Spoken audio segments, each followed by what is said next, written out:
right, welcome back. Welcome back. We're talking about one of my favorite topics ever today. Non-alcoholic bevs. Yes. I love it. I'm so excited about this. And I know that you also have some faves. I do have faves. I was literally just looking at my purchase history. I was literally like, what did I order last? And where did I buy it from? And can I buy more right now? I love it.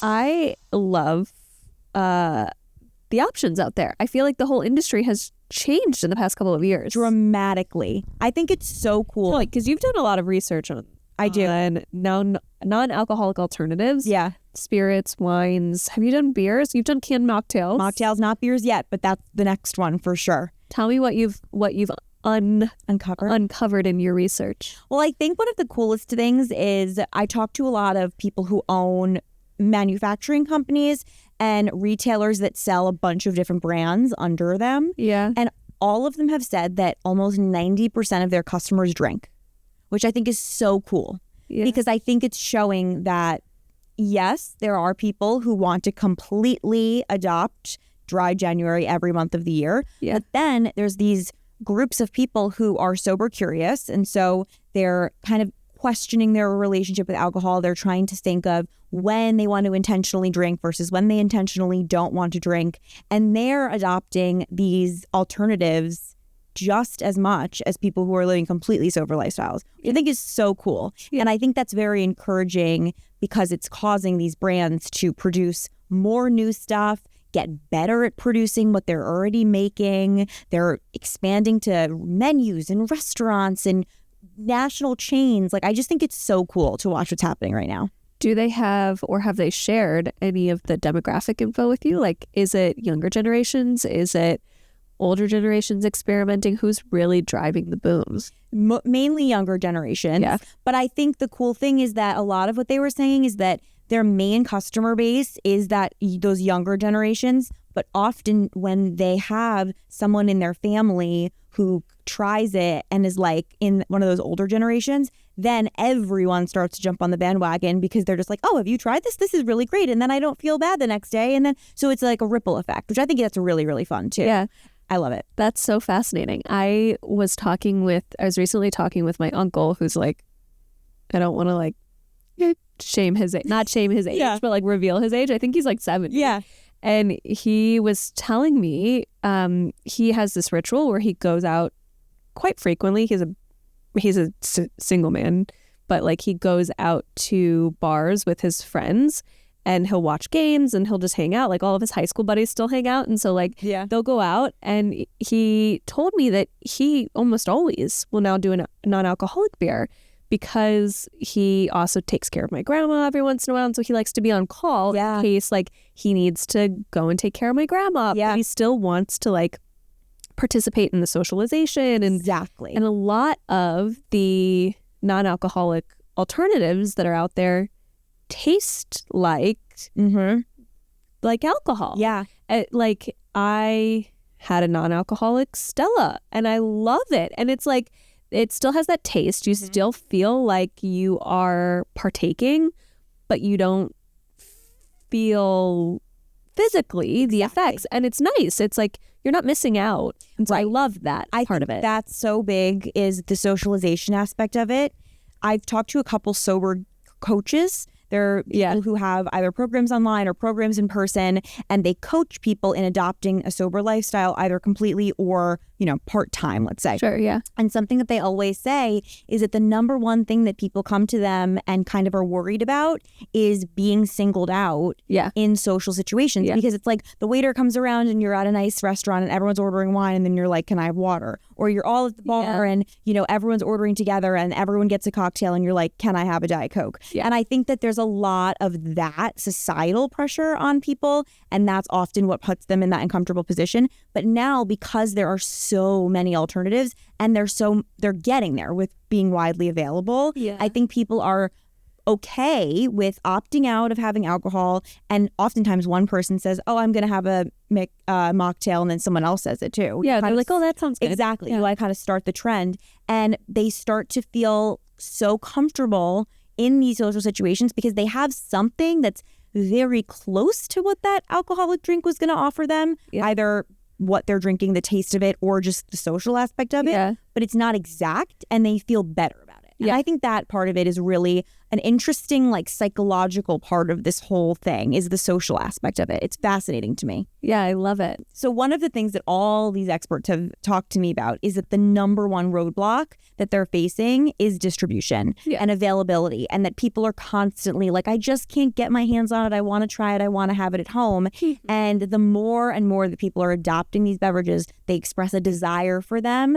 The more that these brands are trying to get into these big box retailers, either online, in person, or both, get into grocery stores. That's a really big one. I'm starting to see them pop up at drugstores, which I think is so cool. Really? Yeah, like where you get your soda, they'll have a ritual case. I think that's the coolest thing. Oh, I love that. Yeah, so they're really trying to expand beyond direct to consumer and beyond just one brand's website offering all of this. And sometimes you just want to try it. You want one single bottle or one single can. You don't want a 12-pack. So there's a lot of work to be done on the distribution side. But I think as we kind of perfect the formula of what it tastes like, smells like, how it's packaged, and there's the desire for it on the consumer level, I think we're going to just see this continuing to expand. I love that in recent years it has become, especially in the mocktail side of it, it's become more so creative and not just juice. Oh, yeah. Which makes a big difference, especially as we're talking about socialization and not feeling like you're missing out and still feeling like you're a part of, you know, whatever activity is happening.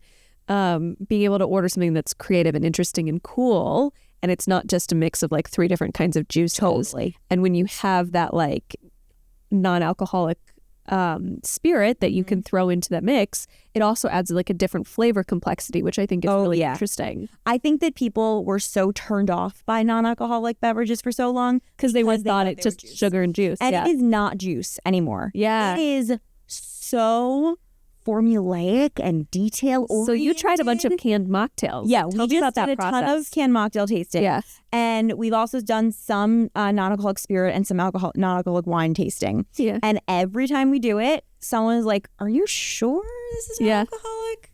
That's how good they can be. Yeah. I think that's the coolest thing ever. But yeah, so there's 2 sides of it. There's some non-alcoholic beverages that try to be very, very close to the original thing. Yeah. So especially for wine and spirits, there's a lot of them that are de-alcoholized. So So tell me the difference. That's really interesting. Yeah. So it starts as wine, or it starts as with the alcohol, whiskey or whatever it is. Yeah, with the alcohol. And then it goes through the process that the producer takes the alcohol out. Okay. And that does remove some of the flavor, but not so much that you can't distinguish it anymore. So a rosé is still going to have the tasting notes of a rosé. It's not going to be as intense, and that's why they'll kind of add maybe some more aromatics or some other botanicals or whatever it is. Yes. But it really does stem from the real thing. Yeah. So that's really cool. And then there's other ones that are completely made up, and they are a little bit more juice based, some of them, because you can't help it, especially if it's a mix, especially if it's a mocktail or a wine. Sometimes you add a little juice, and that just is what it is. But it's not just juice. They add all of these different flavor profiles, and they're mixing spices, and somehow it ends up tasting weirdly similar to a white wine or to tequila or whatever it is. So that's the difference on the wine and the spirit side, which I think is so cool. So if you want to try something, I would say go look at those de-alcoholized versions. That's what it usually say. Yeah, that's what it usually says on the label. Yeah. And don't set your expectations too high. Okay. Because you need to remember that it is still different. Yeah. It's the same but different. So, it'll be a little different. Your taste buds have to adjust, but you'll recognize the flavor. And I think that eases people in a little bit.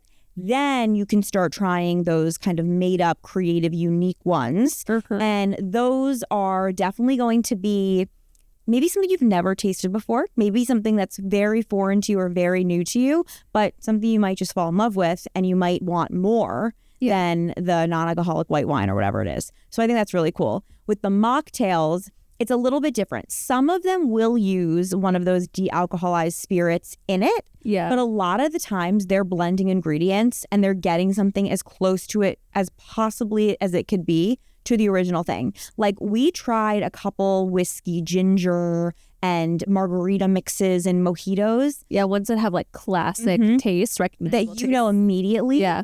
And they did not have the de-alcoholized spirit in it, yet somehow it still tasted so similar that we all looked at each other and we were like, I think we should check the website. Yeah. Because this can't be. Yeah. And so they're out there. And a lot of this is trial and error. Yeah. Which I'm sure you've experienced too. Well, I was going to say, I have a couple of favorites, and I have many of those similar experiences where I'm like sniffing it, being like, is this, am I sure? Yeah. And I have to like check the website. Literally, I have a 6-pack of Go Brewing's because I love sours.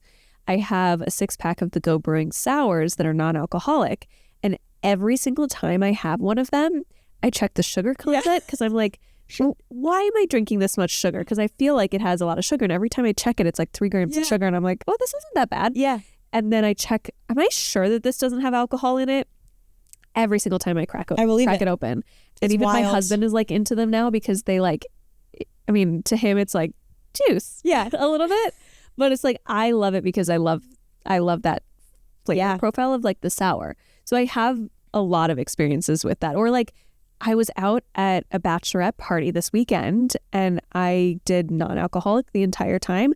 There were several times where like we all ordered the same cocktail. I got the mocktail version and I had to sniff it and like a million times and be like, am I sure? Yeah. Because they use non-alcoholic spirits. Yeah. It's crazy what they can do. I love that. I do think with the non-alcoholic space in general, mocktails are usually the easiest way in for 2 reasons. A, because it is just so easy to pour or to sip straight out of a can. Yeah. That is often why experts say that if you're going to try something and you're not sure if you like it, you don't have a ton of experience with it, try the mocktails first because they come in that single serve container rather than a wine or a spirit, which you crack open, you might have it, you might hate it, and then what? It goes to waste. That sucks. Also, the other reason why is because the canned mocktails are often a lower cost for 1 can versus an entire bottle of wine. So if you're trying it and you don't know if you like it and you don't want to spend a ton of money on it, that's where you can kind of have that moment of experimentation, which I think is really cool. Yeah. And then once you kind of are understanding what the vibe is, you're understanding your taste profile and what you should expect, then you can kind of expand your horizons into the wine and the spirits. But all the experts I've talked to say the most opportunities in beer.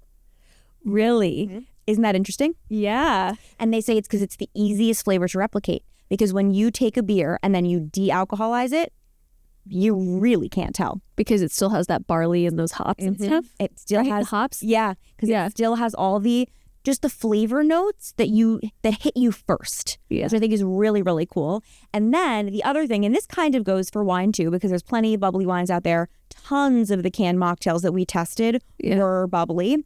But oftentimes when they have some sort of bubbliness in it, it actually enhances the flavor and it makes it more similar to the real thing because bubbles carry flavor notes. Oh, interesting. So I think that there's a lot of development with that in mind, is like, how do we get this flavor profile across in the easiest, least expensive to consumers way? And a lot of them are bubblies, which I think is really cool. That's really interesting. Yeah. What are your favorite brands? Okay, write them down. Okay. I'm so excited. All right. Okay. Wait, let's see if there's any similarities. Yeah, I'm sure that there is actually some overlap between. Yeah. I bet. At least the brands, maybe not the specific thing. Yeah. All right. So my favorite non-alcoholic wine of late is Oddbird. Yes, it's on my list. The sparkling rosé. It is like delectable. Yeah. I love it. I serve it at all of my watch parties with my friends for TV awards shows. I just have to have it in my apartment at all times. Which one? I do the rosé. You do the rosé. I also really, really like the red, which I'm not normally someone who would gravitate toward a non-alcoholic red. I typically like a non-alcoholic rosé or white. Really? This one, I don't know what, it just is I've tried a lot of non-alcoholic reds and it's polarizing. It is. Me and my husband, there's like one that he's like, we would be like, this one sucks. And then another one we'd have and we'd be like, this is amazing. Awesome. Yeah. We literally had a bottle of it and watched the Addams Family the other night. Best night ever. No, Oddbird is the bomb, and they are newer to the U.S. Where's it from? I love Oddbird. It's from Sweden. I had seen it on TikTok so many times, and I was so upset that I couldn't get it myself. And then they launched in the US and I went to their welcome party downtown. Yeah. And we got to try every flavor. Yeah. Every variety. Are they de-alcoholized or I'm pretty sure they do de-alcoholized. Okay. Yes, which would make sense to me because of how just fantastic their flavor profiles are. Okay. What else do you have on your list? My other favorite non-alcoholic wine, and this is not a de-alcoholized one, this is totally from scratch, is Proxy's. I haven't tried that Proxy's is phenomenal, and Proxy's is one of the OG kind of unique flavor profile. We're not gonna try to replicate a rosé. We're really trying to build something from the ground up. Is it juicy? Yes, it is a little bit juicy and fruity, but there are plenty of them that are a little more herbal, a little more bitter, and I don't feel like I'm drinking juice. I really evaluate any non-alcoholic beverage by whether I can sip it. If I'm feeling like I'm gonna chug this, that's not good to me because I want the sippability. The slow and steady. Yeah, like the slow burn. I love that. So this one is my favorite one. That's a little fruity, but like spicy and it has some bitters in it. Oh, so good. You have to try it. Yeah. I love it. Oh, I want to try that one. On my list for non-alcoholic wines, I have Elite's 0.5 non-alcoholic Pinot Noir. Okay. I've never tried that one. Because I love a red. I think that was one that we liked. I think that was actually the one that we had for our Addams Family Night. I love it. I also talked about the Go Brewing, non-alcoholic. Oh, it's a Go Brewing New School Sour Berry non-alcoholic beer. Love it. Yeah, I love it. I think that they're a brewing company that doesn't specialize in non-alcoholic We're stuff, seeing that. That's a huge but they trend. have this as an option. Yeah. And I think that they do a great job with it. I love it. I want 12 more flavors. Yeah. See, that's a huge trend we're seeing. Originally, a lot of the brands that were coming out with non-alcoholic were their own institutions. They were bootstrapping, they were getting investors and funders, and they were advertising on the internet, and they were totally building themselves from the ground up. Now, because those have absolutely exploded and are taking up shelf space in grocery stores and in pharmacies and in gourmet food stores and online, these legacy alcohol companies are like, hold on. Yeah. We have some competition and we need to catch up. Well, they're recognizing a huge opportunity in the market. Huge. Yeah. So they are starting to come out with their own non-alcoholic versions. I think we're going to start seeing that much more in the next year or two because they really, really do want to compete in this whole new space. And they totally have an ability to. Because if you can offer someone a very similar flavor profile that they've known and loved for years, but in a non-alcoholic version, and then they can buy both and have one on the weekdays and one on the weekends. I mean, I feel like that's what my uncle does. Yeah. Like, he's a big Heineken fan, and he does the non-alcoholic Heineken. Yep. And it's like, tastes the same. Exactly. I think that's a huge opportunity. Yeah. For sure. Yeah, I love that. What else do you love? For non-alcoholic spirits, I have a list. I love Seedlip. Me too. That was mine. Yeah. Obsessed. I think I got, all I wanted was a Bloody Mary or a Dirty Martini. And so I got Seedlip to, spice it. And I love it. And when you see it on the menu, like if you go to a restaurant, Seedlip tends to be on the menu for mocktails. So often. Mocktails that are not just a combination of juice, mocktails that actually have a non-alcoholic spirit in there. I've noticed it tends to be Seedlip. Almost always Seedlip. I've seen that too. Which I love. They were one of the first, I think, to really break into the bar scene. Yeah. They did such a great job getting into bars across the country. They're doing it more and more. I think it's the coolest thing. I love they're not de-alcoholized. I think that's totally different, totally new. Yeah. It's like aromatics and stuff. And it just is so good. And it adds like a complexity to these, like you said, usually juices. Yeah. And now it's so interesting. And I love drinking Seedlip. It's one of my favorites. My other favorite, do you ever have Ritual? I haven't tried Ritual. I like Ritual even though a lot. I know they're like huge. I really like Ritual, especially their darker spirits. Those are harder to replicate, I think, than their lighter spirits. I think they have like a whiskey. Mm-hmm. A rum, a whiskey. They're great. Yeah. I always think having one of those at home is so good because you always have someone who like wants that versus the non-alcoholic tequila or whatever it is. It is fantastic. And it's a beautiful. The other thing that I love about these is they're gorgeous. Yeah. Having your bar card or in your fridge, they're beautiful packaging. Yeah. And then my favorite non-alcoholic mocktails, Free AF, which is also a brand that originated somewhere in Europe and now is in the US. Okay. Those were every single type of canned mocktail from this brand that we tried. And we tried probably 7 or 8. We had to look every single label to make sure there wasn't alcohol. We were stunned. My favorites are the whiskey ginger and the margaritas. They have a chili margarita. Oh, I have to try that. Oh my gosh, you're going to love it. I love, if you can't tell by like literally everything I've said, I don't like sweet and I don't like juice. I love a little spice. I love a little sour. I love a little brine. Like, yes, you will love that's what I need out of my mocktail. And the spicy margarita, and they also have a mango margarita that's not sweet. It honestly, it's like tart. Yeah, it's a little tart and it has like a spice in it. There's no chili in it, but there's like something. Yeah. Oh my God, it's addicting. Yeah.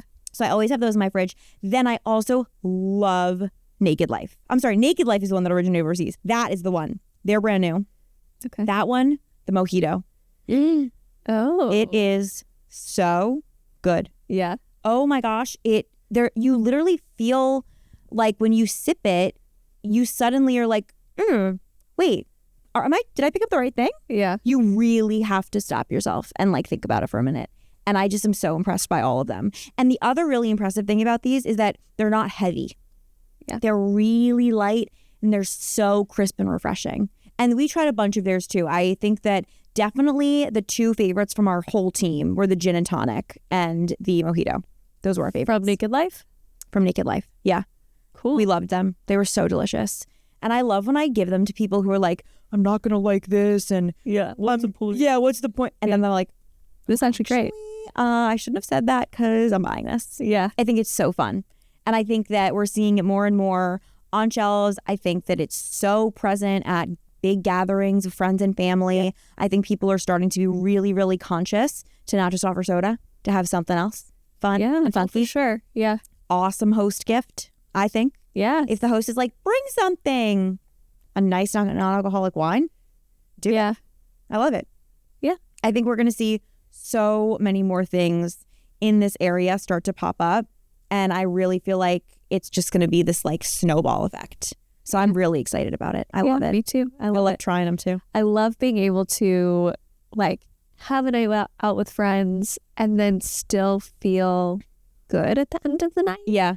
Like you're not missing out on that community or that socialization that maybe, you would have in the past. Yeah. Like had drinking be a part of it. You're not missing out on that. Yeah. And you still like, I don't know, you get to do that. You still get to go home and like be like, I have the wherewithal to take all my makeup off tonight and do a full nighttime routine and like wake up and be productive tomorrow. Yeah. Yeah. Like it feels amazing. Do you want to know my favorite phrase in the non-alcoholic space? Yes, I do. Zebra striping. Have you heard of this? I love this phrase. Zebra striping is the phrase that people have adopted of when they go out or they're indoors, wherever they're at home, and they alternate one alcoholic drink for a non-alcoholic drink. So let's say if you normally were to order like 4 drinks in a night, you actually only have 2 alcoholic drinks and 2 non-alcoholic. So you're still getting a little bit of both, but less alcohol than you would. Yeah. I think that's the most genius phrase ever. Yeah. I loved it. Someone taught that to me and I was like, oh, how easy to like understand that and to teach that to people. I think it's so cool. Yeah. I love a healthy relationship with it and be like, I'm still getting all of the pieces and parts that I want out of this. Yeah. That's great. I thought that was the best phrase ever. And I just love being like, I'm zebra striping. I'm zebra striping tonight. How fun is that? Figure it out. Yeah. Google that. Yeah. I love it. I'm obsessed. So that's my fave. All right. Final thoughts? Try it. If you haven't tried it, just get something. Give it a chance. Anything that looks appealing. Do a small can. Small can. Try it out. Give it a chance and let us know. Yeah. We really do want to hear your thoughts. Yeah. Love it. All right. Bye. Bye.